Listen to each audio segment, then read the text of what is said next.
Hey everyone, this is David Wong, and in this video I will talk about attacks on Ethereum smart contracts. And I'm not making things up, I'm just giving you a TLDR of this paper called A Survey of Attacks on Ethereum Smart Contracts. It's written by Nicola Azzei, Massimo Bartoletti, and Tiziana Cimoli from the University of Cagliari, Italy. So if you want more details, be sure to check their paper. Before I start showing off real-world examples, actual contracts that got harmed, I'm going to list some of the problems that can surprise developers of smart contracts. The first one is named call to the unknown. Coding with Solidity allows you to call external contracts functions, and you probably know the send function, which allows you to send money to someone's address. But what you might not know is that it also can lead to external code execution. In Ethereum, an address can map to someone's wallet, but it can also be tied to a contract. In this case, the fallback function of that contract will be executed as you're sending Ether to the address. That might surprise more than one developer. Another function is call, which allows you to invoke another function located in another contract or the current contract. For example, here I call the contract C's ping function by its signature, which is the first 4 bytes of its hash declaration. Notice here that I said hash instead of Shafri. This is because it's not really Shafri, it's rather Kitschak with an incorrect number of rounds, blah blah blah. That's a story for another day. N here is the argument to the function ping, and you can see that I'm also sending some Ether as part of the call via the amount argument. In the case where the function with a given signature does not exist in the contract C, then the fallback function of C will be called instead with no arguments. Delegate call is a similar function to call with some subtle but dangerous differences. I'll talk about that later. And it has the same call to the unknown problem. So usually a better way to call a function is to have it declared by name as part of an interface or a contract and call the name directly in your code. But if we mistype the declaration in the interface or the contract, or if the address that you're calling end up not having such a function, the fallback again will be run instead. There are several situations when an exception is raised in Solidity. If the execution runs out of gas, you get an out of gas exception. If the function manually throws by using the throw function, which is now deprecated, so you can use the revert, require, or assert function to throw an exception. If the call stack reaches its limits, so by that I mean when you call a function, this function can call another function and on, and every time you do this, you have these nested calls, and you cannot go further than a depth of 1024. This used to be a problem, and I'll talk about that later, but it's not really a problem anymore because this has been fixed in more recent version. But anyway, let's look at an example. Bob here calls Alice's ping function directly, right? And this ping function throws. If it throws, it will propagate or bubble up, as they say, and any changes that took place in the execution will be reverted. So here X will still be 0 in Bob's contract. Now if Bob had called Alice's ping function via a call instead of calling it directly, the throw would not have propagated, would not have bubbled up, and the EVM, the Ethereum virtual machine, would have substituted a false as a return value to the call to Alice's ping. Therefore, the execution would have continued, setting X to 2 after finishing. In general, all the low-level functions will behave the same way, so beware of call, delegate call, call code, and send, which is compiled the same way as a call but with an empty function signature. Avoid these unless you cannot, and prefer the function transfer, which provide a similar behavior to the send function, but it does propagate a throw if it fails. So if you cannot avoid that, make sure that you check the return value of these functions for a false return value. And if it returns false, for example, we can throw again. So in the event where you have a series of nested calls, functions calling other functions and on, a throw will propagate all the way up, it bubbles up until a call or delegate call or any of these low-level functions. So any of these low-level function is reached. And then it will return a false, and if it's not checked, it won't propagate. So if you don't have any of these, the execution will revert itself successfully, but if you have any of these low-level functions, be careful. I said earlier that when you use the send function to send some ethers to some address, the fallback function of some address, if it exists, will get executed. The amount of gas unit available to the callee is bound to 2,300 units. With 2,300 units of gas, not so much can happen. Certainly not a state-changing execution. And if too many things need to be run, the execution will throw with an out-of-gas exception. In the example here, calling pay with the address of D1 will throw. Send will return false, as we talked about previously, and the ether will not be paid. Calling it with the address of D2 will be fine. Okay, this one is similar to the call to the unknown. So let's consider the following example. Here, callers to Bob's Pong function can provide an address as argument, hopefully the address of an Alice type of contract. It doesn't have to be though. And like any best practices guidelines, never trust user input. If C is not a contract address, Pong returns with no execution of code.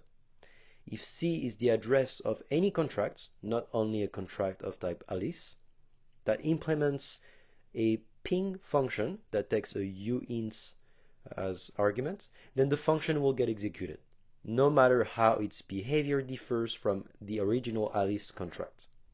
If C is a contract that doesn't implement ping, this function with the same signature, then the fallback function gets executed.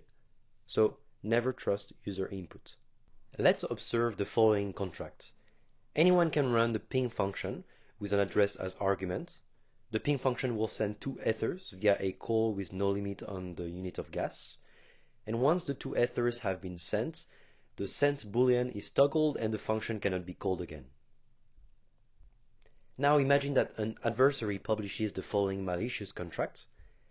The adversary will provide the address of his malicious contract to Bob's ping function, and the ping function will send 2 ethers to the malware contract. And as we've seen previously, this will trigger the execution of the fallback function inside of the malicious contract. This function calls Bob's ping function again, which will work since the former execution has not had time to finish and has not yet set the variable sent to true. Thus, it will successfully resend 2 ethers to the same address and rerun the address fallback function.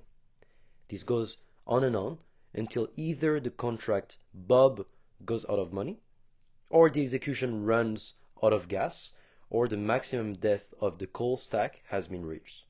In all cases, an exception will be thrown, will cancel the last call, but will only propagate it up until the last use of the call function, as we've seen in exception disorder.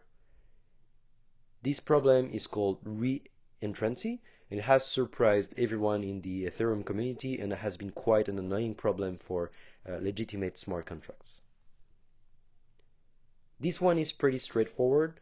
Fields in contracts can be public or private, but if you know how the blockchain works, you know that everything is really public, so the private type can be deceptive.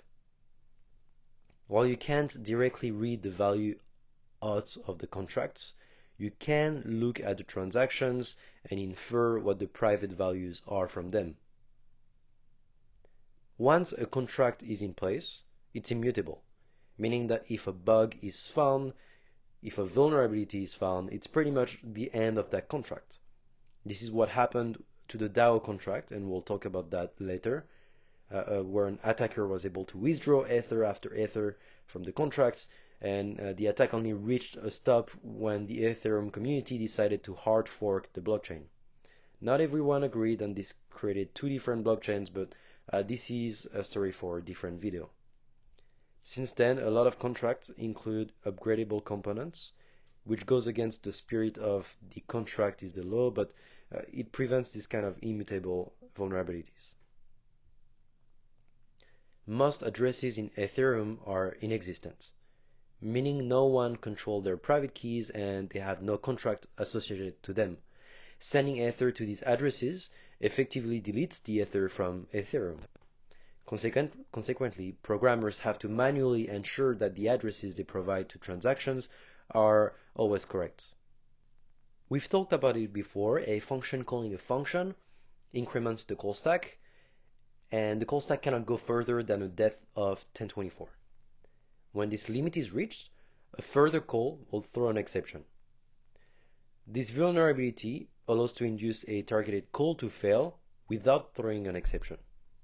Because remember, it bubbles up, except that the call just returns false when the inside threw an exception. So when the return value is not properly checked, it can lead to exploits. However, this has been fixed since October 2016, and any execution will always run out of gas before reaching a call stack of 1024 frames. So that's because the maximum amount of gas that you can use to call something prevents you to do this.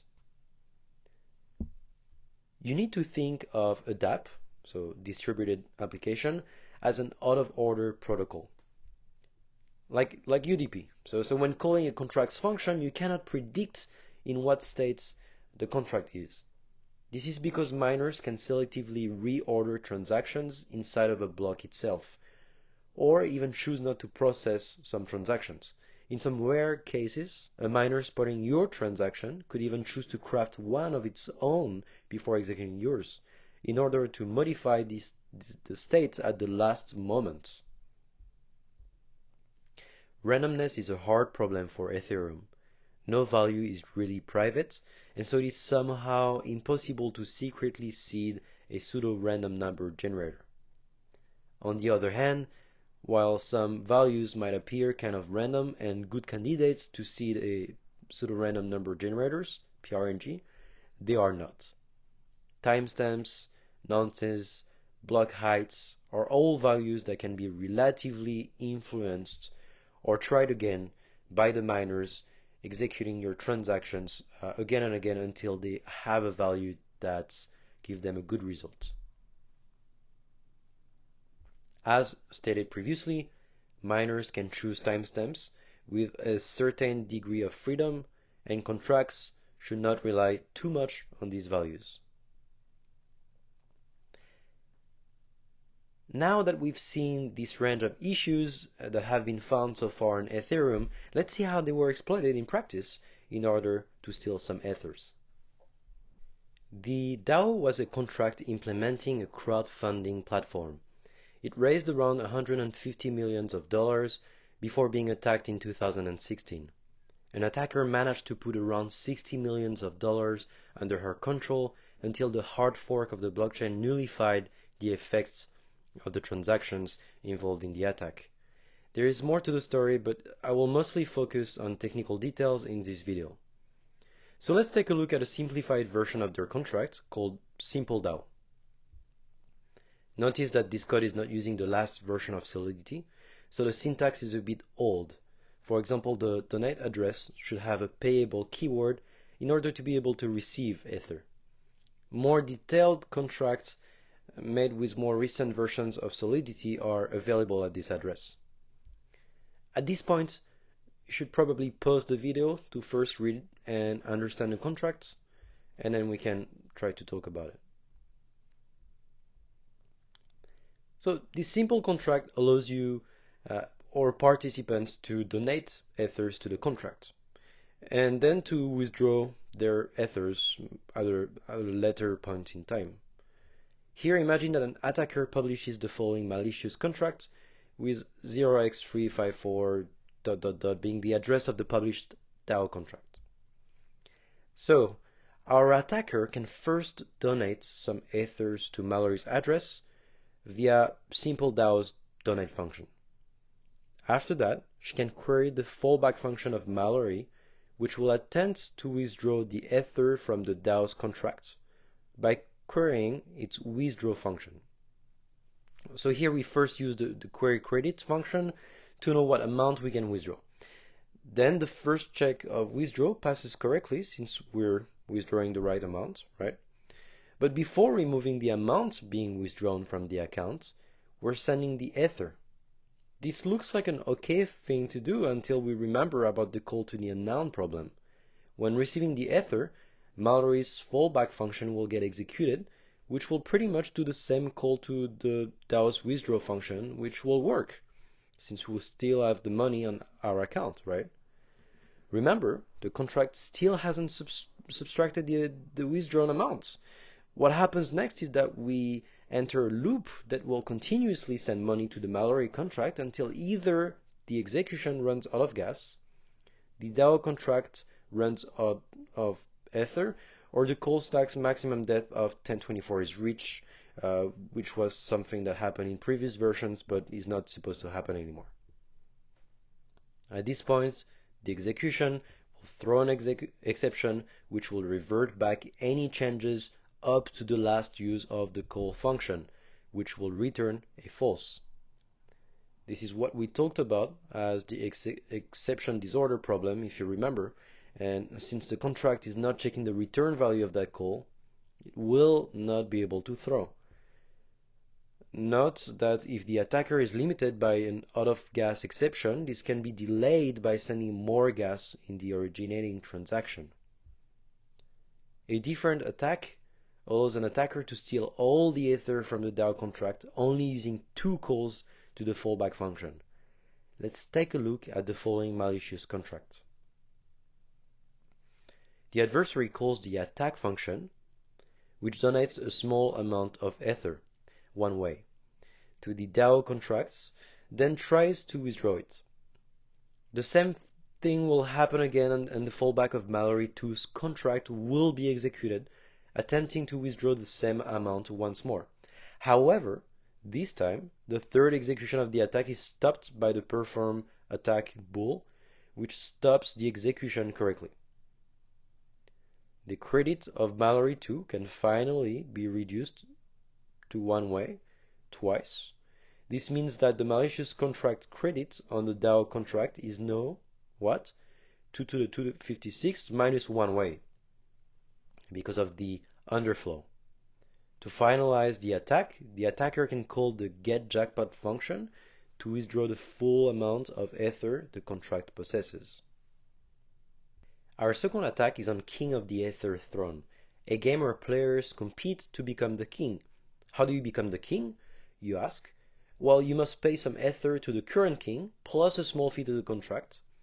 Of course, the contract's owners have to make money, right?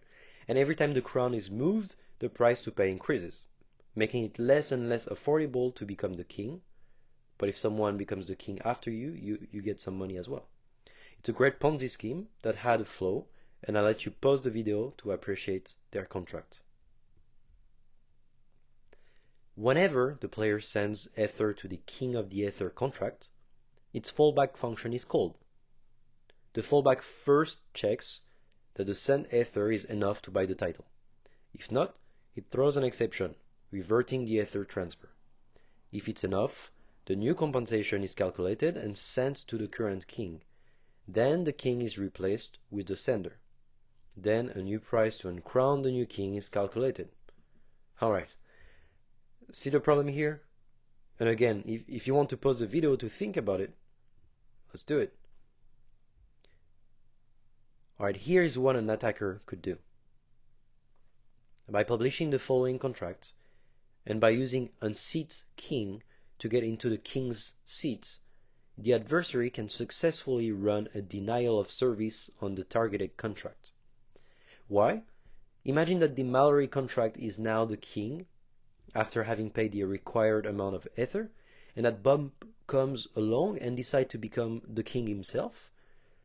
When calling the fallback function of the King of the Ether contract, with the correct amount of Ether, the fallback function will try to send Ether to Mallory, which will throw in the middle of the execution.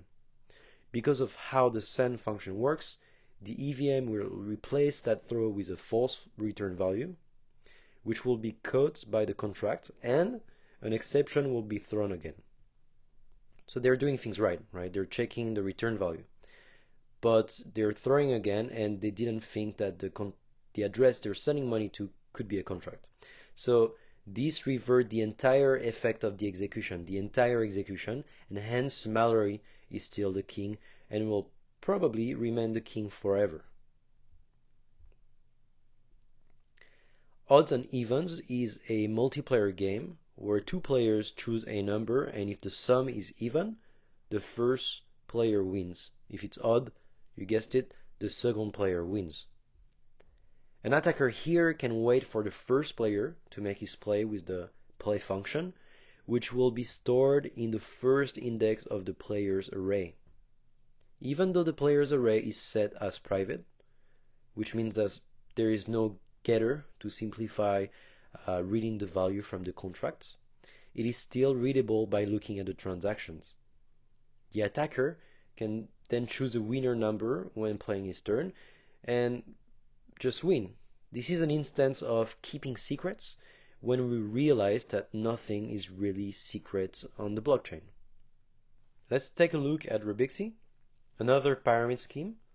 And Ethereum is a great place to create these Ponzi schemes and pyramid schemes and other scams, just because of the simplicity to deploy these schemes and the willingness to try these new cool dApps, and the amount of Ether owned by Ethereum enthusiasts, and also this gray area of legality of these smart contracts.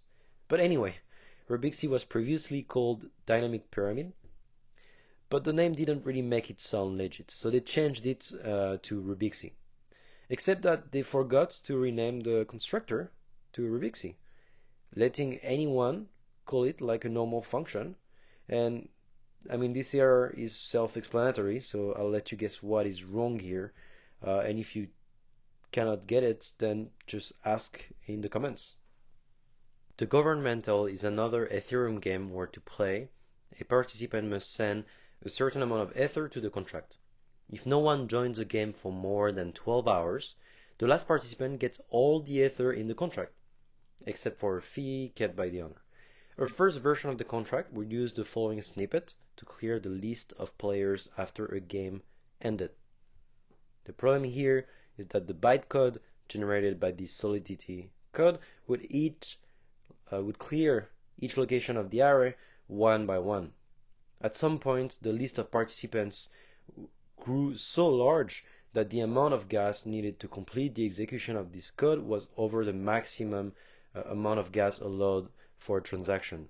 I believe it was something like 1,100 Ether that were kind of lost for the winner.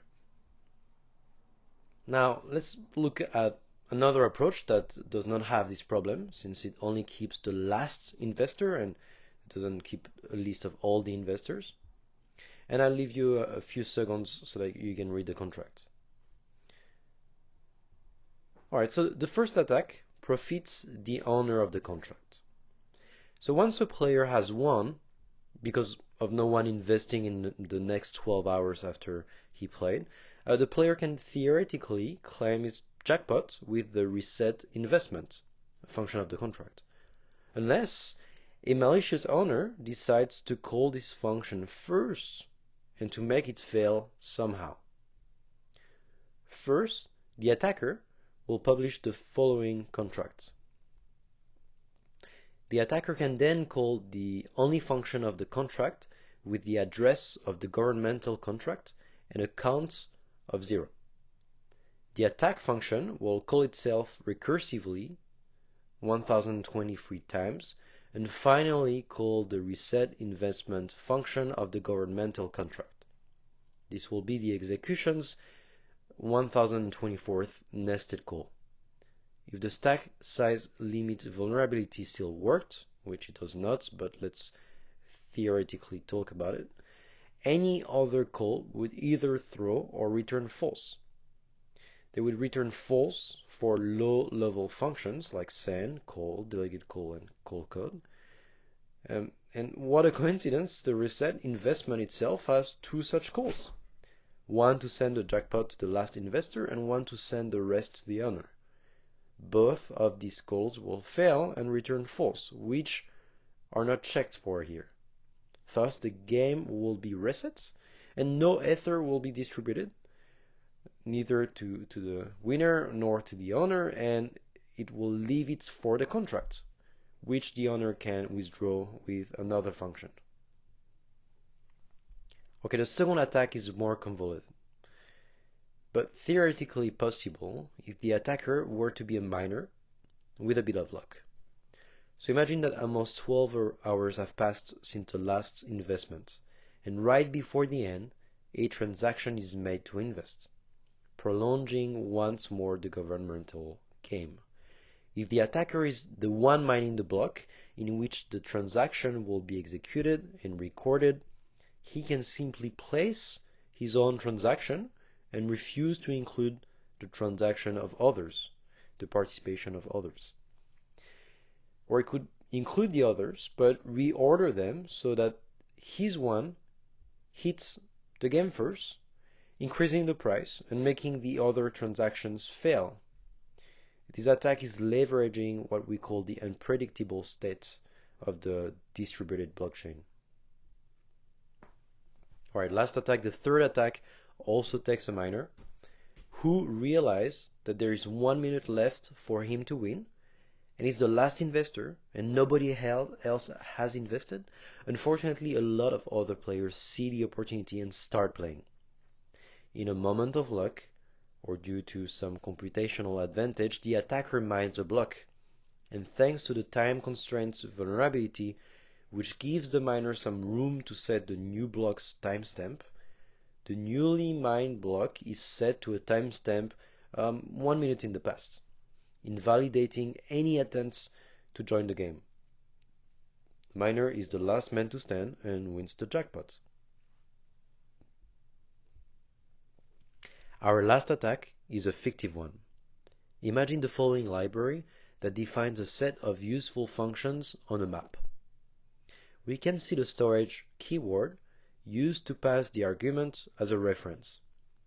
Fields in libraries are immutable and are just here to serve as an interface for the contracts making use of the library. Now let's imagine that we might want at some point to update the library without having to update all of the contracts that are making use of the library. What we could do is to have an intermediate library that stores the library's address, and now contracts that want to use the library can retrieve the library's address via this intermediary, this intermediate contract. And if the owner of the library wants to change it, he can change the address of the library inside this intermediate contract and point it to the address of the new library. So we could imagine the following Bob contract that would make use of this set provider that we've passed as argument during the contract deployment. And to use the linked library, the contract first retrieves its address via the getSet function of the set provider contract. So that set provider contract is our intermediary. It then calls the address functions directly. So this sounds like a good idea, right? Now imagine if the set provider contract is compromised, or imagine that the owner of the contract decides to go rogue. Whoever it is or whatever it is, the evil someone could publish the following fake library and make set provider point to it. So now the library is kind of malicious. So now when Bob calls the version function of the library, for example, what the Bob contract really does is that it executes a delegate call on the library's function. So what are the differences between a call and a delegate call, you may ask? And well, the delegate call basically tells the function it calls, hey dude, do whatever you want with my storage. It's yours. And that is pretty bad and pretty much why you should almost always avoid this function. The meaning of this, the keyword, also changes to the point to the caller's address and not the callee's address. This means that when the malicious version function is called, it will send Ether from the caller, Bob in this context, with the total amount of Ether of this, which is Bob's total amount of Ether. Worse, the malicious contract could have used the self-destruct function, which annihilates the caller's contract from the blockchain and send its orphan ethers to the attacker's address. So that's it. If you want to know more about these attacks, check the paper. Again, it's called A Survey of Attacks on Ethereum Smart Contracts. And if you enjoyed this video, well, I have plenty of other videos. I have a blog. Follow me on Twitter.